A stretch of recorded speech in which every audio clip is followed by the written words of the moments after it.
n'avait pas de mère. Or, la position de reine-mère, le statut de reine-mère était très important dans la monarchie au Rwanda.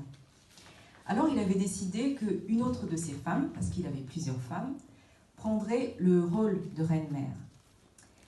Mais cette femme, qui s'appelait Kajongera, avait déjà un fils. C'est là où ça se complique. Donc après l'intronisation de son fils adoptif, du fils adoptif du roi, qui devait prendre sa succession, Kajongera fomenta un coup d'État pour renverser le fils adoptif et mettre au pouvoir son propre fils.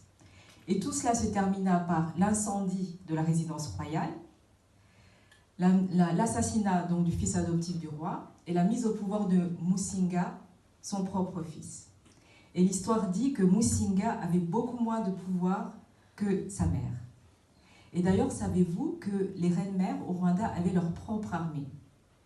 Et il ne fallait pas du tout avoir de problème avec l'armée de la reine-mère, parce que vous ne pouvez même pas vous tourner vers le roi. Le roi ne pouvait absolument rien faire. Il pouvait tout au plus vous accorder quelques vaches ou un cadeau quelconque, mais il ne pouvait pas du tout s'en prendre à l'armée de la reine-mère. Et quand les gens viennent me parler de la situation des femmes au Rwanda, je leur raconte aussi l'histoire de Agathe Uwilingi-Imana.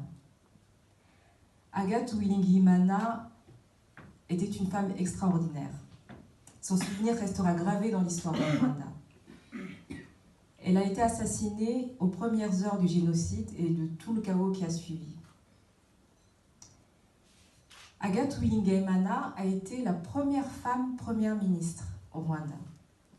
Elle a été aussi la personne qui a aboli une politique de la honte qui s'appelait la politique de l'équilibre et qui mettait en place en fait des quotas ethniques dans les écoles au Rwanda.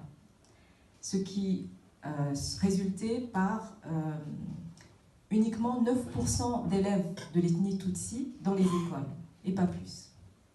Elle a mis fin à cette politique. La première fois, laissez-moi vous raconter son histoire. Elle est née dans le sud, dans un tout petit village dans le sud du Rwanda, de parents fermiers. Et malgré ses origines plutôt modestes, elle est devenue professeure de mathématiques et de chimie. En 1992, elle est nommée ministre de l'Éducation nationale.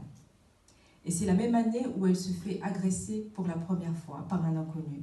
Tout simplement parce qu'elle avait mis en place une politique pour arrêter la corruption pendant les examens scolaires au Rwanda.